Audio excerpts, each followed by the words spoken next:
I sat motionless, feeling trapped as my wife of 25 years explained the reasons behind serving me divorce papers. I struggled to fully comprehend her words. She noticed my distraction and asked if I was present. I apologized, admitting I had zoned out. She reiterated the terms of the divorce, emphasizing their clarity and non-negotiability. She insisted I keep the house, cars, and all the money in the bank. She urged me to sign, assuring me the process would be finalized in 3 months.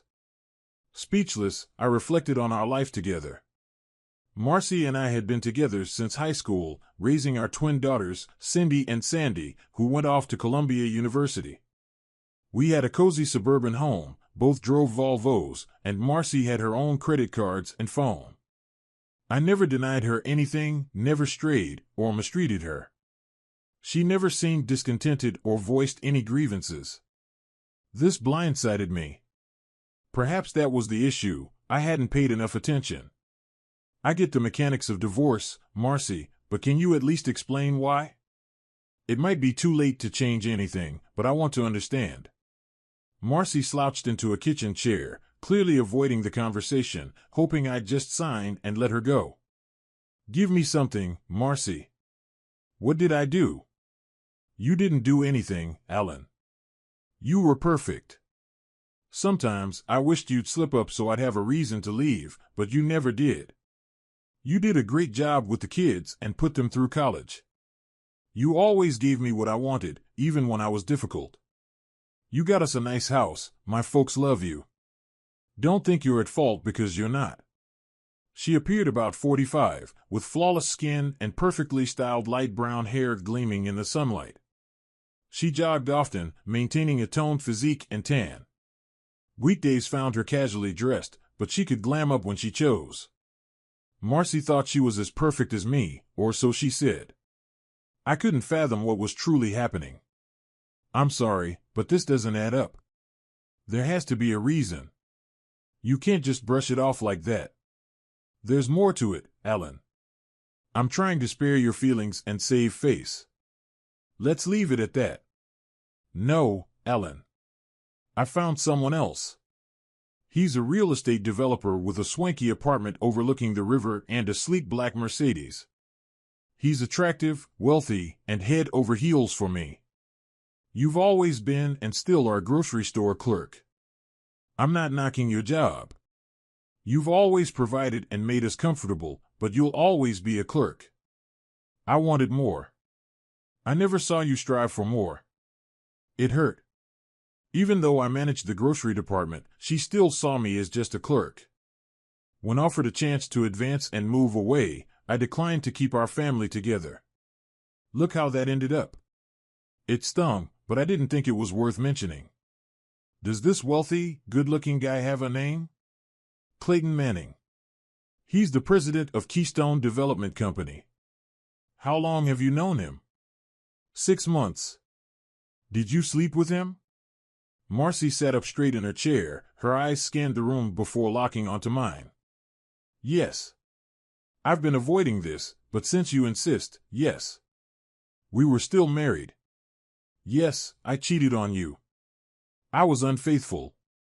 Are you satisfied now? I sat for a moment, then reached for the divorce papers, signing them in 3 places, initialing 2, and passing them to her across the table. I think he's better suited for you. Sorry to disappoint. I rose and left the room. As I exited, Marcy yelled, No. That's not why. He wasn't better than you, just different. Don't you dare believe that, Alan. Don't you dare. By then, I was out the door. I was so engrossed in my work and hobbies that I didn't even notice Marcy gradually moving her things out of the house. By the time she handed me the papers, she had already relocated most of her clothes and personal belongings to Clayton's apartment. She left behind all the wedding and family photos so I could enjoy them while she was gone. Upon returning home, she was nowhere to be found. Her Volvo remained in the driveway, and I assumed she wouldn't need it anymore. On the kitchen table, she had left a power of attorney to sell the house and car. I spent the rest of the night disposing of the beer in the refrigerator. By then, I realized there was no turning back, and I didn't want to either. Marcy was gone and would be gone the next morning. I contacted work and took 3 months of overdue vacation. They had been urging me to take time off, so there was no issue. I had plenty of vacation and sick leave. I quickly called the girls at school and briefly explained that we were parting ways, but refused to divulge more details. They wanted to call Marcy, but I didn't have her new phone number. With 3 months ahead to gather myself and figure out my next steps, I disconnected my landline, changed my cell phone number, and canceled the one Marcy had. The Volvo dealer assessed the low book value of Marcy's car. I had a high school friend, Terry, who was now a real estate broker. He agreed to sell the house without listing it at a low price and with a quick settlement. As a precaution, I canceled all my credit cards and opened new bank accounts. I cashed in my life insurance policies. It was time to get things in order. I went through the house and collected everything that might belong to my wife. There was enough stuff to fill 3 trash bags. I packed the girls' personal belongings into boxes and stored them in the closet next to the house. I spent 3 hours sorting through family photos, putting all the girls' pictures in a box for them. All of Marcy's pictures went into the trash can. It might have been foolish, but I didn't care. The primary issue I faced was a lack of direction. I had no idea what I would do after 3 months. Would I stay here or leave? Would I continue working or seek something new? I had 2 hobbies. I mainly collected coins, especially those with an Indian head on them. They were easy to collect and readily available. I bought and sold them on eBay and enjoyed it. My other passion was geocaching. It gave me an excuse to get outside and exercise. Marcy hated this activity because of ticks, poison ivy, and walking. I didn't see how I could make a living doing any of these activities. When I wasn't occupied with my hobbies, I devoted time to reading the Wall Street Journal. Cindy and Sandy gifted me a subscription every Christmas. While I had no interest in stocks and bonds, I absorbed everything related to farm commodities. I possessed more knowledge about sugar, wheat, and corn than most market analysts. However, it remained merely a hobby as I had no investments in it. My research extended to Keystone Development and Clayton Manning.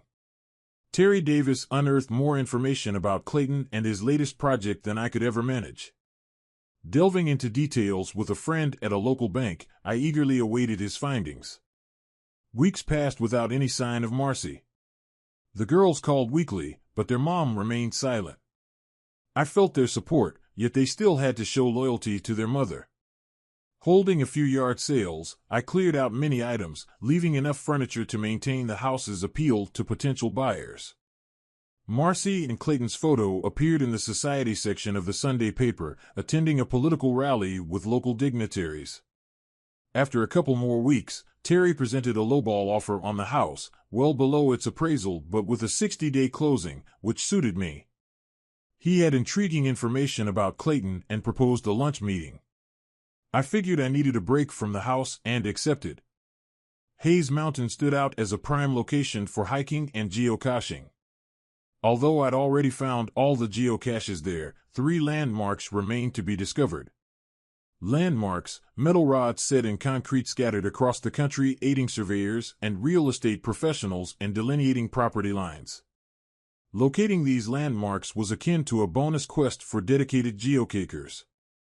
Today, I resolved to track down all 3 landmarks on the mountain, equipped with my GPS and a metal detector.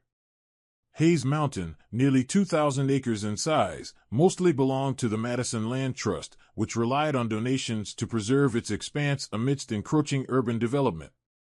Adjacent to the trust's parking area, an orchard and farmhouse were up for sale, marked by a prominent sign. As I parked, I wandered over to the orchard fence, feeling a pang of sadness at the prospect of this picturesque site succumbing to development. "Are you considering buying it or just enjoying the view?" came a voice from behind. I turned to see an elderly man approaching, dressed in overalls and a John Deere cap. I chuckled. "If I had $1 million, I'd snatch it up in a heartbeat," I replied. He grinned back.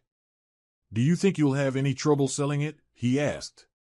Well, I've got some interested parties, but I'm holding out as long as I can, I replied. Why is that? I inquired. I was hoping the land trusts would acquire it, but they're short on cash. They want to preserve the fruit trees as they are, but the developers want to bulldoze everything, he said. I think it would be a real asset to the area, I remarked. But how can the trust compete with those big companies? He explained, I've offered them a good deal. Even though it's listed for $1 million, I'm willing to let them have it for $600,000, but they're struggling to gather the cash in time.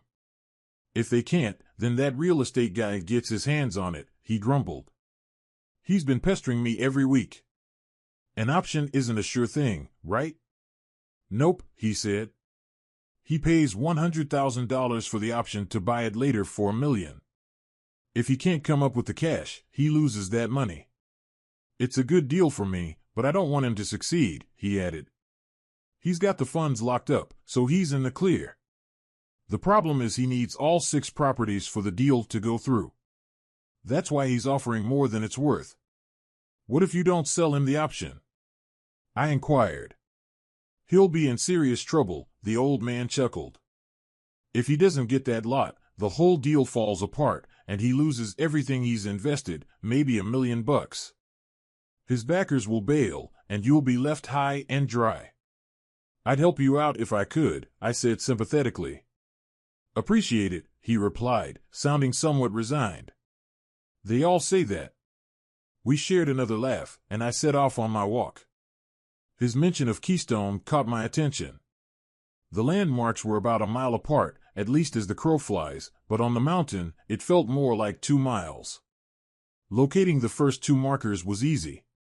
They were typical surveyor's markers, but the third one, that was a different story. It was older, harder to find, buried under years of forest debris. When I finally stumbled upon it, I discovered a small brick monument with a bronze plaque attached. It was concealed beneath layers of leaves and dirt.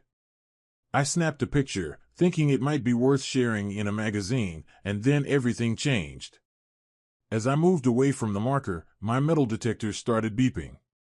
It was faint, but it was definitely there. I slipped on my headphones and began scanning the nearby area.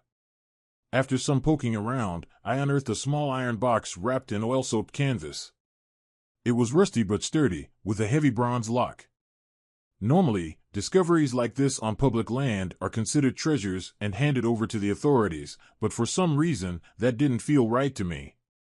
So, I tucked the box into my bag and headed home. On the way back, I couldn't stop wondering about the contents of my little discovery: gold coins, historic documents from the Civil War. The possibilities were endless, limited only by the size of the container. Back at home, I cleared the kitchen table and carefully inspected my discovery. I hesitated to damage the lock, but seeing no other way in, I reluctantly decided to use my bolt cutter.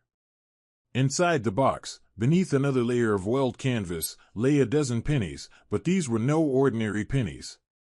They were large cents dating as far back as 1793. Surprisingly, they were in excellent condition, showing no signs of green corrosion. Although I typically favored Indian head pennies for their value, I recalled a book my grandfather left me titled The Quirks of the Penny, which explored various types and varieties of large cents. I found the book dull as I didn't possess any of the coins it described. Yet tonight, it would finally serve a purpose. I stayed up until dawn studying the pages with my grandfather's book and a magnifying glass. Using my scanner, I captured detailed high-resolution photos of each coin, revealing every tiny imperfection on the stamps and showcasing the condition of each coin. I slept in until noon, feeling refreshed yet eager to check in on work. Upon calling, I learned that Phil Williams, a company executive, had inquired about me. However, with more pressing matters at hand, I didn't dwell on it. Acquiring a safe deposit box from the bank became my next priority. After extensive online research, I was astonished to discover that my pennies were valued at several $1 million, not just due to their age, but also their condition and stamp varieties. It made me understand why criminals went to great lengths to launder money. Converting my coins into cash wouldn't be easy. Over breakfast at IHOP, I noticed another photo in the paper of Marcy and Clayton at an art gallery opening, triggering my next move. Once the safe arrived, I contacted John Smart and asked him to delay any decisions about the land for a few days, which he agreed to. Then, I visited the Land Trust office to explore making a donation, to which they were enthusiastic. With the final divorce just 4 weeks away, I felt a sense of urgency. The remainder of the day was spent researching coin dealers and auction houses for any signs of trouble. Eventually, I settled on Towers and Burns in New York City as they seemed equipped to handle controversial sales discreetly. I arranged an appointment with them for Monday afternoon. To cap off the day, I called the girls and organized lunch together on Monday morning, keeping the morning free. Upon arriving at Towers and Burns, I was impressed by the modern, sophisticated showroom. After providing my name, I was escorted to a less glamorous section of the building. "Welcome to New York, Mr. Simmons. I hear you have some intriguing coins to show us. Is this your first visit to the city?" I took a seat opposite James Towers. Though his face was familiar from ads, he appeared a bit older now. "Thank you. My daughters attend Columbia University, so I've been here before, but never for business." "Well, I don't doubt your expertise in coins. Do you have a team member who specializes in early copper coins? Having them present could be beneficial. I'm not too touchy about it, and I think that's a great idea." He signaled to the intercom. "Maurice, could you have Cookson join us in my office?" Maurice Cookson, known for his guides on large cents and half cents, soon entered. He appeared older than his photos, but then again, who doesn't mind looking younger? "I have 12 special coins to sell today. I hope to sell 4 and keep the 5th for your consideration. The rest I'll retain for now. If today goes well, I'll offer those to you as well. I know it sounds incredible, but I believe 6 of them will qualify for conditional census status. Mr. Cookson can confirm whether I'm correct." "Where did these coins originate?" James inquired.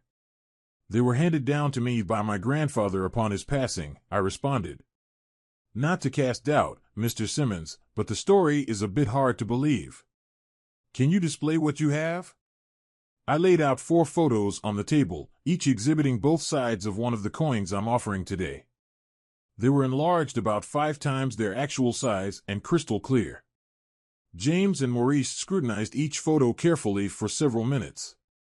"So, what's your asking price for these 4? James asked. "A quick glance at recent auctions suggests I could fetch about $1.3 million for them." "I initially thought $1 million, but your figure isn't out of the realm of possibility," Maurice remarked. "He really knows his stuff when it comes to pennies," James added.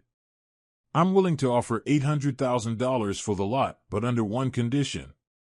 "What sort of condition are we talking about?" I inquired. "I have a special letter from the Land Trust about donating land. I'd like you to take a look at it along with an advertisement for John Smart's orchard," I said, handing them over. "I'd like you to purchase this plot of land and donate it to the Madison Land Trust. The price is $600,000. You'll score a hefty tax deduction and earn some serious karma points." "Give us a moment, please," James said, motioning to Maurice. They huddled at the far end of the room, deep in conversation. After a few minutes, Maurice stepped out, and James returned to the table. "Do you have any coins on you?" he asked. "Yes, and I've got a 5th one I'd like to keep in the mix," I replied. Mr. Cookson reappeared with a purple Crown Royal bag. "We're willing to honor your terms on the land deal and hope you'll do the same on the coin deal," he said, dumping the bag's contents onto the table. It was a treasure trove of nearly 100 coins, mostly gold with some silver mixed in. "The retail value of this collection is around $300,000, James explained. "For various reasons, we've had trouble selling them, but you shouldn't have any issues. You've sold coins on eBay before, right?" I nodded. "Your grandfather's coins should fly off the shelves, and we'll both come out ahead," James said with a wink. After some consideration, I agreed. I handed over the 4 pennies to Mr. Towers, and we sealed the deal with handshakes all around. Now, Mr. Simmons, tell us about this 5th coin, James prompted. I held up the photo and described it as the top-rated 1793 strawberry coin I'd ever seen. I rated it an 8, but I'm no expert, I added. Both James and Maurice leaned in, eager to see the photo. Maurice had a big grin, and James had a twinkle in his eye. How much? James asked. Best offer, as long as you can figure out how to pay me, I replied. Would you like some coffee, Mr. Simmons? Letitia, an absolutely stunning woman, asked as she entered the room. Sure, black's fine, I replied. They left the room. About 30 minutes later, James returned with Letitia. Letitia Rothberg introduced herself and inquired about Mr. Simmons's possession of a passport. He confirmed that he did indeed have one.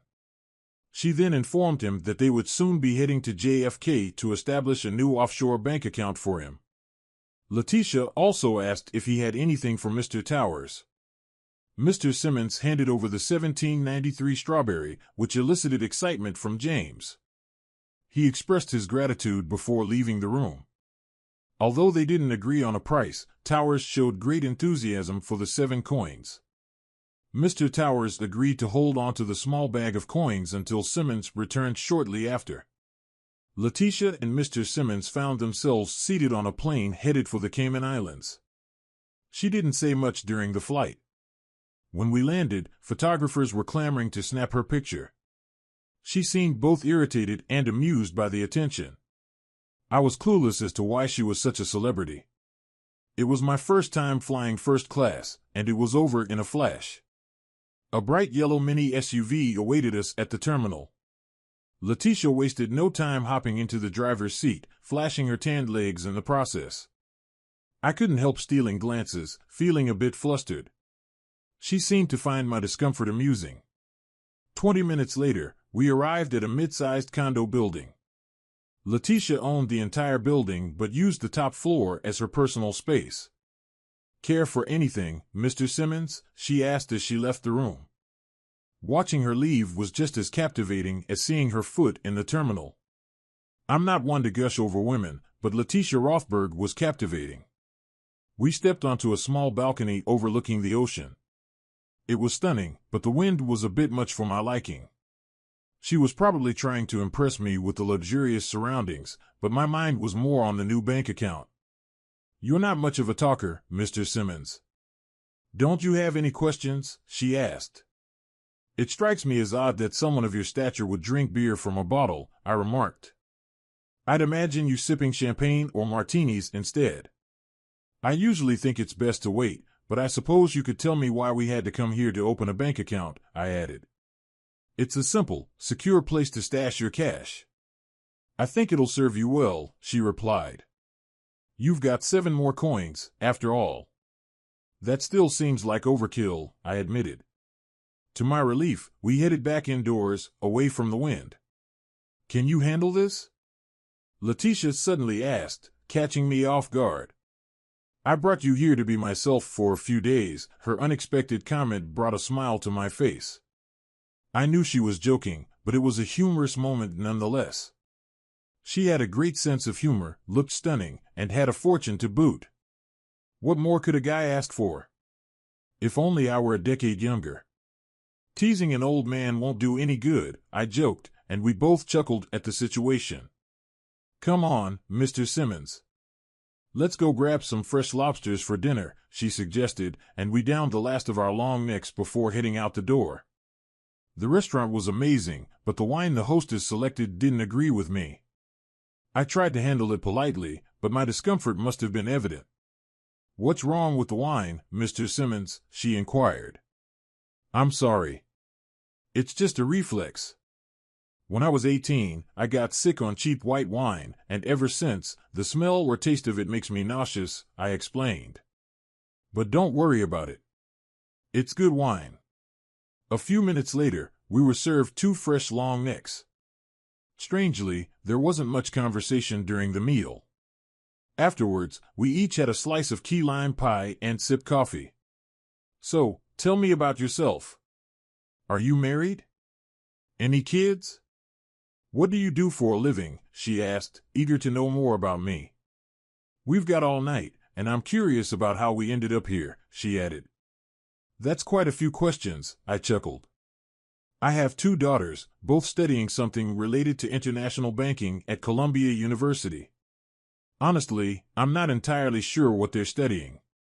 I just pay the bills. That's interesting. I actually hold a master's degree from Columbia and occasionally lecture there. I've met both of your daughters, I continued. Did you see them this morning? She asked. We had lunch together. They're not too thrilled when I make them skip class, I replied with a smile. You must have married early if you have 2 daughters in college, she observed. Yeah, it does sound like a movie line, I chuckled. I felt comfortable with this Mediterranean beauty. I could have conversed with her for hours. As for me, I'm currently separated from my wife. It feels strange to say, I admitted. She left me for some wealthy wheeler dealer. He's probably into building shopping malls or business complexes, judging by his fancy car and big apartment. She said she's moving on, and the divorce should be finalized in about 4 weeks. That's a flimsy reason to end a good marriage, she remarked sympathetically. Yeah. I thought everything was fine until she met this guy. I guess she was never satisfied with my career choice, I reflected. I had opportunities to advance, but she didn't want to budge. I wasn't thrilled about it, but I thought it was necessary to save the marriage. Now I just feel empty. And what about you? I asked, shifting the focus back to her. There was a moment of silence. How do you tell a beautiful, wealthy, successful woman that you manage a grocery store? She noticed my discomfort and reassured me, saying it's not a big deal. We can discuss it later. No, it's okay. I'm not ashamed of my profession, I reassured her. It's just that managing a supermarket as a grocery manager isn't exactly a glamorous job that impresses the ladies. My daughters don't mind, but my wife often conveniently forgot to mention it in conversations. I could tell it bothered her. Do you find satisfaction in your work? She inquired as the server brought more coffee and cleared the table. Yeah, I do, and I'm pretty proficient at it, I replied. Mr. Simmons, I know we've just met, but I believe first impressions matter. So, what's your initial impression of me? She asked. Her question put me in a bit of a dilemma. If I expressed my genuine thoughts, I might push her away, but if I attempted to flatter her, she'd see through it and perceive me as insincere. What should I do? In summary, I see you as beautiful, intelligent, educated, and confident, I said, noticing a slight smirk on her face as she tilted her head down and looked up at me. I was hoping for honesty, she confessed. I'm sorry, but we were having such a pleasant evening, I didn't want to spoil it, I apologized. Do you truly have such a low opinion of me? She questioned, her tone becoming serious. Maybe that's why your wife left you for another man. If you hadn't always tried to please her, your marriage would have been stronger. Her words stung, but I had to acknowledge there was some truth to them. You use your beauty and charm to achieve your goals. You're accustomed to getting your way, and I sense a hint of entitlement. You play with men but fear commitment, yet you seem astute with finances, understanding how to spend and invest wisely. If you weren't so determined to prove yourself equal to any man, you might actually make a good mother, I said, feeling uneasy but also somewhat annoyed by her earlier comment about my marriage. After a moment of silence, they exchanged looks, and she softened her tone, questioning if he genuinely believed she would make a good mother. As they drove back to the condo, the tension dissipated, and the atmosphere lightened. The night together turned out uneventful due to separate bedrooms, which suited him fine as he hadn't expected anything. The following morning, he woke to find breakfast waiting for him, along with a copy of the Wall Street Journal. Enjoying the tranquility on the balcony, he noticed the wind had died down. About 20 minutes later, Letitia joined him, playfully taking a section of the newspaper. As they settled in, they quietly read and savored their coffee, as if it were a routine they'd been following for years despite their brief acquaintance. Everything felt natural and effortless with her. He mentioned, without hesitation, that his phone didn't work there and he wanted to call his daughters. Letitia offered me her cell phone and told me it was mine to use. Anxiously, I asked Cindy where she was and if everything was okay.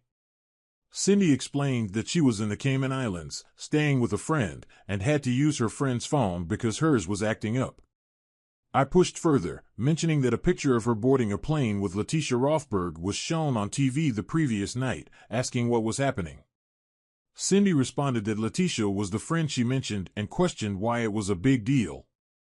I cautioned Cindy about being cautious and warned her about Letitia Rothberg's reputation as a ruthless person. As Letitia passed by with the breakfast tray, I introduced Letitia to Cindy as my daughter and mentioned that Cindy was in New York. Upon hearing Letitia's name, Cindy groaned over the phone, and I could hear her and her sister Sandy discussing something quickly on the other end. "Why are you there? How do you know her? Are you coming home?" Cindy bombarded me with questions. Before I could answer, Letitia was already reaching for the phone. "Hi Cindy, it's Letitia.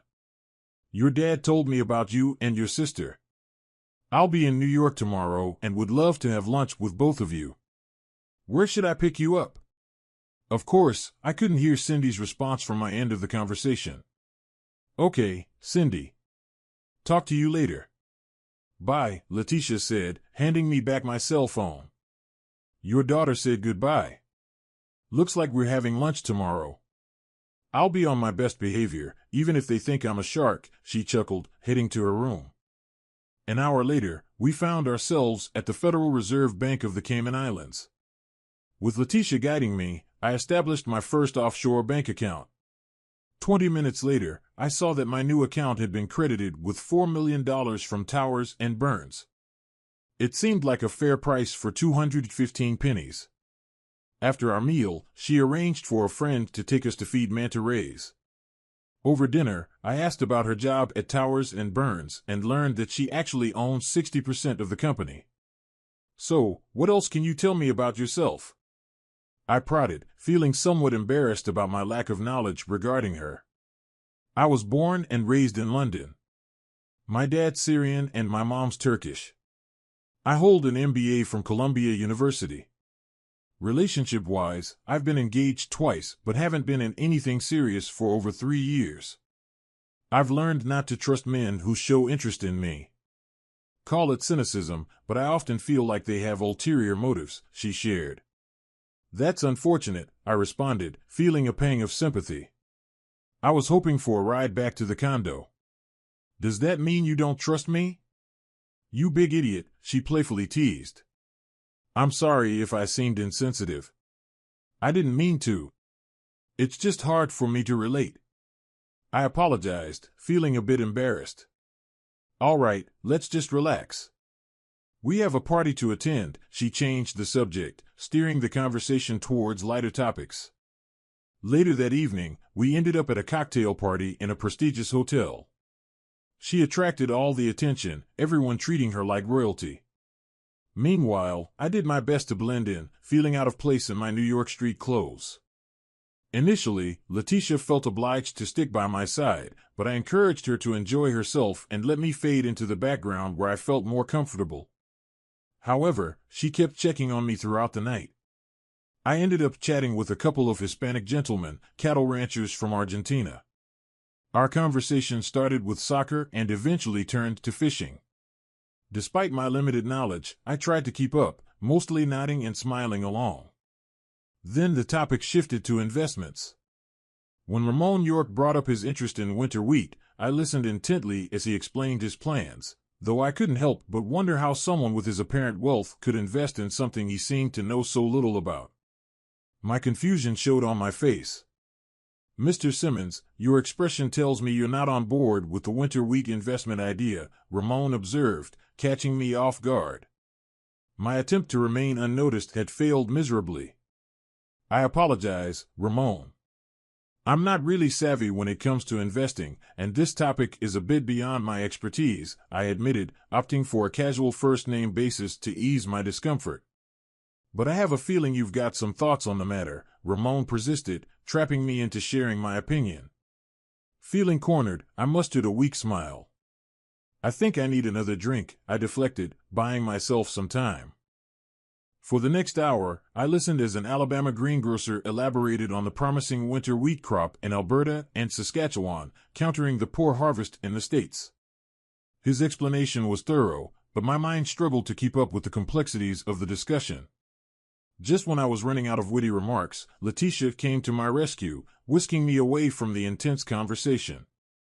As we walked off, she questioned me about the unexpected turn of events. What was that all about, Alan? We were just chatting about food, groceries, she remarked with a hint of amusement, flashing a small smile in my direction. The following morning, we flew back to New York, where a swarm of photographers awaited Letitia's arrival. A courier from Towers and Burns handed me a package containing the coins I had left behind. After bidding Letitia farewell, I made my way to the commuter train terminal, headed back to Huntsville. The divorce proceedings and the sale of the house unfolded according to plan. Phil Williams from the main office had left me multiple messages, urging me to consider relocating to the company's headquarters in New York. This time, I agreed. John Smart, overwhelmed, also reached out, asking for a lunch meeting. At work, I tucked myself into my locker, bidding farewell to my colleagues as I prepared for my upcoming move. To a newspaper, I noticed a photo of Clayton and Marcy at a local politician's barbecue, looking like the perfect couple. With 3 weeks left, I spent a whole day scanning and identifying the coins from the bag I brought back from New York, determined to maximize their value. I decided to list them on eBay as soon as possible. As long as I didn't encounter any shady characters, everything should go smoothly. It took an entire day to create those coin listings, along with preparing envelopes and labels for shipping. All the payments went into my PayPal account and then off to my new offshore bank. With the weekend ahead, I finally had some time to relax. My Friday lunch with John Smart was interesting. He seemed pleased that Clayton was involved, but wasn't happy that I didn't benefit from the deal. Trying to explain it to him would have been a headache. Lunch went well, and as he was leaving, he handed me the deeds to 5 acres of land on the outskirts of town. It seems good deeds do get rewarded. Not long after parting ways with John, my cell phone buzzed. Cindy and Sandy were landing in Nashville in a couple of hours, giving me plenty of time to pick them up. They chose Nashville because the airfare was cheaper than flying into Huntsville, and they were watching their expenses. It was easy to get there and pick them up. Cindy couldn't wait to talk about the lecture hall, which was packed with over 300 students for an advanced corporate finance course. Mid-lecture, the professor paused to introduce Letitia to the class, and she entered confidently. After speaking to the class for about 10 minutes, she invited 2 students to lunch at the Western Hotel. We were shocked when she called out our names. "So, what did you guys think of her?" I asked as we hit the road. "She's amazing, Dad." "How did you even get to meet her?" Cindy blurted out, amazed. "Well, she mentioned she needed a personal assistant, and I seemed to fit the bill," I joked, earning a nudge from Sandy. "That's not funny, Dad." "Be serious," she scolded. "All right, what did you guys talk about at lunch?" I asked, steering the conversation back. She was curious about our classes and coursework, Sandy replied with a chuckle. "And she had a lot of questions about you." "We got the feeling she's interested in more than just friendship," Cindy added with a sly grin. "But why you, Dad?" "She could have any guy," Sandy pondered, furrowing her brows. "Yeah, think about it. From where we stand, you're a catch, but Letitia Rothberg doesn't know you like we do." "Remember, even Mom didn't seem to know you that well," Cindy chimed in, her tone turning serious. The atmosphere between us grew heavy after my unintentional jab about their mother. I hadn't meant to sour the mood or turn them against her. I apologized, feeling the weight of my words. "Your mom's a gem, and I shouldn't have said that." "Don't worry, Dad. We understand more than you realize," Cindy reassured me with a gentle smile. We rode in silence for a while until, just as we crossed into Alabama, Sandy's phone rang. "Hey, yeah, we got here about an hour ago." "Great." "No way." That's fantastic news. I'll let him know. Thanks for telling us. Talk to you later. Bye, Sandy said, ending the call with a grin. Looking in the rearview mirror, I saw Sandy giving Cindy a thumbs up. What's that about? I asked, curious. Leaning over the front seat, Sandy spilled the beans. Guess what, Daddy? Letitia is coming to Huntsville Tuesday morning. She expects you to cover the expenses for the night and serve up breakfast in bed, she exclaimed. I was flattered by the news, but also felt pressure from Letitia and now my daughters.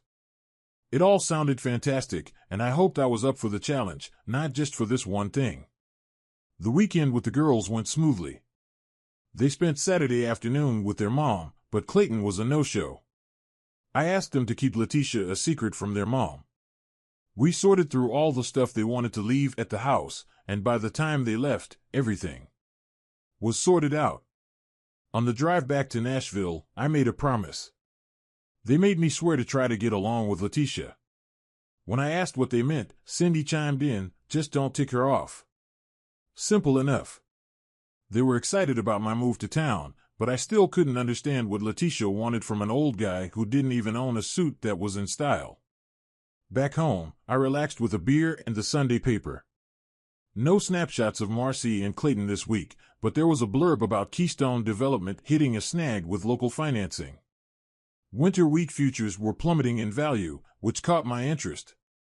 I called up Terry Davis and invited him over. It wasn't a fancy lunch, but a couple of cold ones and a chat would suffice. Clayton Manning had a checkered past, to say the least. He'd been on a roller coaster ride of wealth and debt, dodging creditors and friends who lent him money. His latest project was failing, and people who backed him were disappearing. I don't think beer ever tasted so good. Monday morning turned out better than expected. The coins I put up for auction fetched a better price than I had imagined. The appraiser valued the coins at around $300,000. They didn't seem like they'd be worth that much, but they easily could have fetched over $200,000. In just a little over 2 weeks, I'll be free. If you asked me 3 months ago, I'd have thought it was a nightmare, but today, I'm eagerly anticipating it. The folks buying the house had sorted out the financing and were ready to seal the deal. It struck me as funny how comfortable Marcy felt with Clayton that she didn't need any of our shared stuff. I wondered if she grasped how uncertain her future was. At 3, I had a meeting with the buyers of the house. A fat $200,000 check went straight into my offshore account. They had no objections to me staying in the house for another week, which worked out for both of us. The next morning, I got a call before I even had my morning coffee. An unknown caller officially informed me that Miss Rothberg would be landing at 10 a.m. on Delta Flight 724. I arrived 30 minutes early, feeling a bit nervous. Some paparazzi had caught wind of her arrival and were camping outside the terminal. I tried my best to lay low. I parked in short-term parking, not expecting all this fuss. Instead of waiting for me to pick her up, she chose to walk alongside me behind the car. Naturally, the photographers caught my license plate, and the secret was out. I'm not used to all this attention, but Letitia seemed unfazed by it. She even apologized to me for it on our way home. I couldn't help but remember how, as she stepped off the plane, I had the urge to kiss her. Silly old man, I felt sheepish about the emptiness of the house. Over the past few months, I'd gotten rid of everything I could. The only things left were the essentials that the new owner had agreed to take over once I left. My guests found my attempts to apologize amusing. There wasn't a crumb in the house, so we swung by Taco Bell for a quick bite, her choice. I promised her some Dreamland ribs for dinner. It was refreshing to be around a woman with a hearty appetite. I expressed my confusion to Letitia about her presence, mentioning my assumption that she would be back to her usual routine. Letitia clarified that her visit was business-related. With a chuckle, she informed me that she had heard about my upcoming move to New York and offered her spare room for me to stay temporarily. She mentioned arranging for a moving truck to help with the relocation. When I asked how she found out about my move, she casually replied that it was her knack to pay attention to details. In a playful manner, I joked about her possibly being in cahoots with my daughters, but acknowledged that it would be hard for me to look sneaky.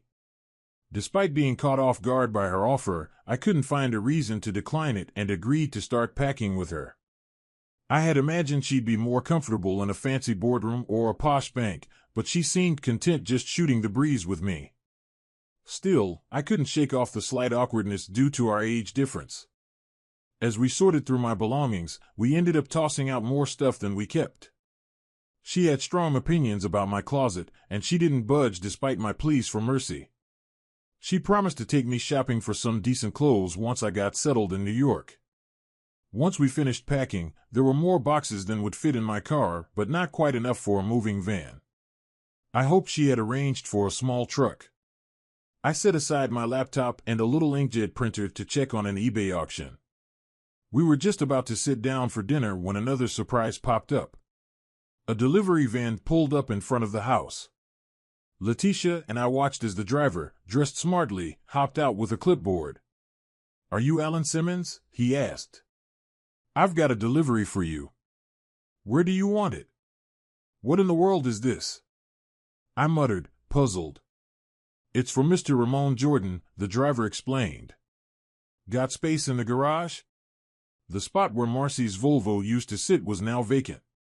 I pointed in that direction and nodded. I caught Letitia covering her mouth, trying to stifle her laughter. I guess she found my confusion amusing. 5 minutes later, I was staring at a sleek orange sports car parked next to my old Volvo. "What in the world is this?" I exclaimed, with a hint of pride. The courier declared, "This here's a '28 Lamborghini Gallardo Spider Superleggera model. Ain't she a beauty?" Letitia could hardly contain her giggles. She wasn't causing a scene, but it was evident she was thoroughly enjoying herself.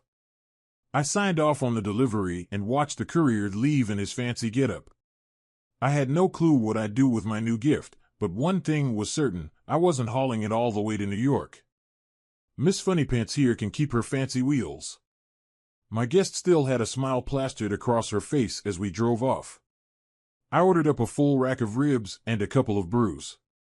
"Care to fill me in on the deal with the car?" I asked, curious. Ramon's big on winter wheat. Everyone thought he was nuts as prices started to tank, but he doubled down on contracts, and in less than a week, he raked in over $40 million, she explained. He was pleased with the cash, but the compliments about his clever move made him even happier. "Well, good for Ramon. Hope he didn't drop my name," I remarked. "Apparently, he wanted to give you credit, but only if you were cool with it. He thanked me for bringing you to the party and wanted your address. I didn't know he planned to do that, though." As the ribs arrived, I watched Letitia dunk a few into Tabasco sauce before digging in. "Man, I adore that girl. You know I'll be sending this back tomorrow, right?" I asked. "That's what I figured."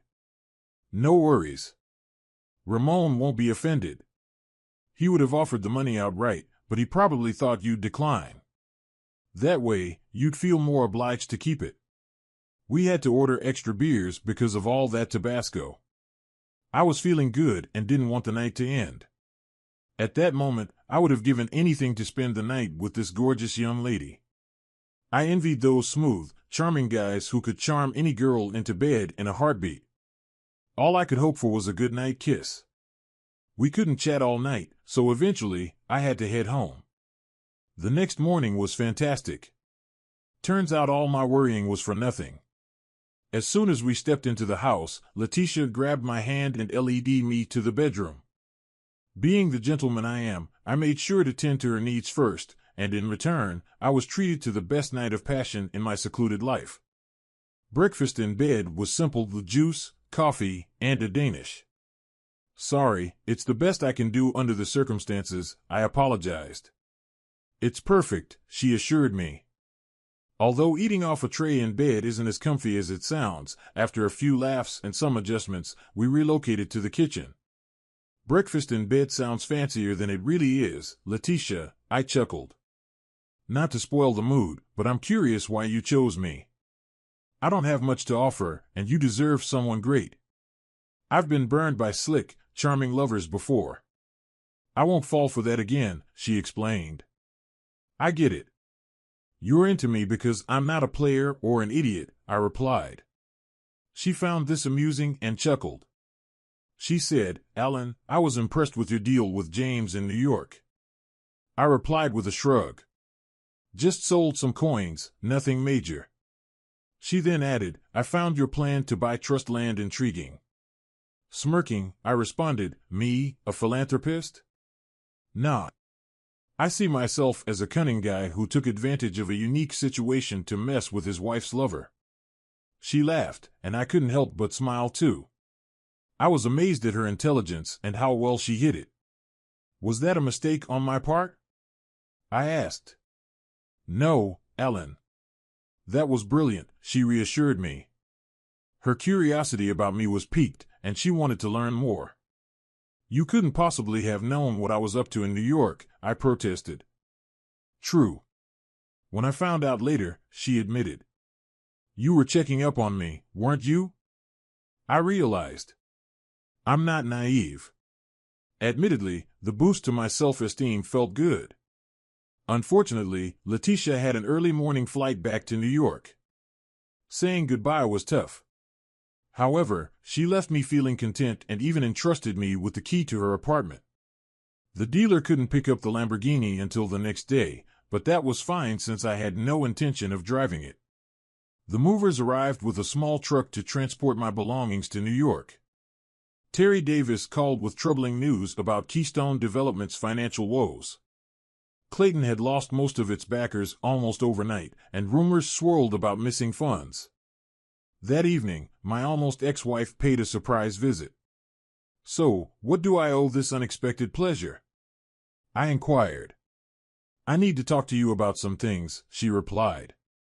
I'm leaving in a few days, but I'll help you in any way I can.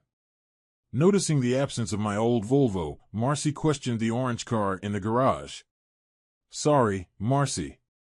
I sold the Volvo back to the dealer after you said you didn't want it. As for the orange car, it was a gift, but I plan to return it tomorrow, I explained. Marcy was surprised by this term of affection, curious about the expensive gift.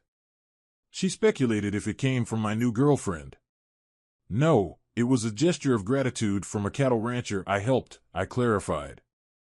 As the conversation shifted, Marcy hesitated before asking about the money from the house sale.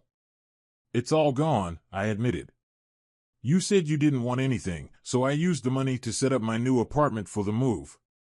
Marcy seemed puzzled but accepted the explanation. When asked about my destination, I disclosed my upcoming move to New York for a new job and a significant raise. However, I chose not to mention my plan to live with Letitia. I wasn't planning on spilling the beans about the Cayman bank account either. You never mentioned what happened to the apartment, she queried. It was just leased. The lease ran out, and the owner didn't want to renew it, I clarified. Where are you living now? She asked further. We're staying at the Holiday Inn until Clayton finds us a new place, I informed her. I understand now, I commented, grasping Marcy's motives for wanting to move into our old house. She seemed a bit puzzled. I see, she responded, appearing uncertain. It was clear she needed assistance but was hesitant to ask.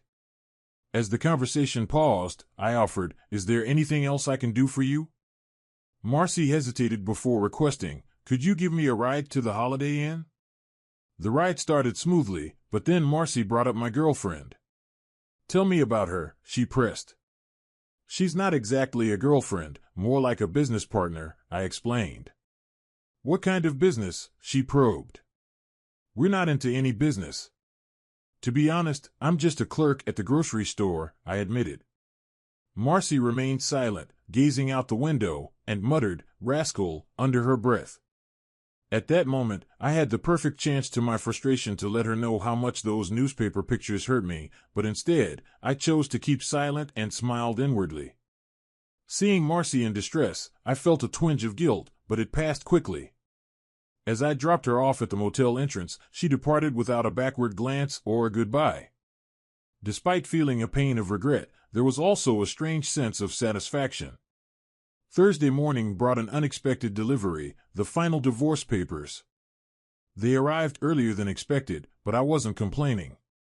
On the front page of the Huntsville paper, there was a photo of Letitia Rothberg arriving at the airport accompanied by her sincere friend. Each room at the Holiday Inn received a complimentary newspaper, so Marcy would undoubtedly stumble upon it during breakfast. I emptied the safety deposit box at the bank, ready to move forward. My 7 pennies will definitely come in handy soon. During Letitia's visit, I expected her to inquire about them, but she never brought it up. All our discussions were purely social, not bringing up the topic of the auction prices.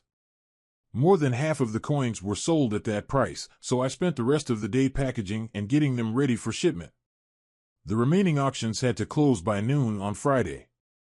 If all the PayPal payments go through smoothly, I'll be able to mail out all the coins the same day. Any dubious buyers will have to wait until bright and early on Saturday morning. I hit the road. Most of the money from my PayPal account got transferred to my Cayman account. I kept a small amount on PayPal just in case I wanted to make an impulse purchase. As I was leaving, the buyers of the house arrived, making it a win-win situation for both of us. The drive up north would take about 12 hours without any delays. Letitia was waiting in the apartment and promised to whip up a homemade dinner for my return. I wondered who would be cooking it. It was reassuring to know that I still had what it takes to capture the heart of such a stunning woman. I was confident I could meet all her expectations. Just as I was crossing into Virginia on Interstate 81, Cindy gave me a call. It turns out Clayton Manning had skipped town, leaving Marcy stranded without a car or a place to stay.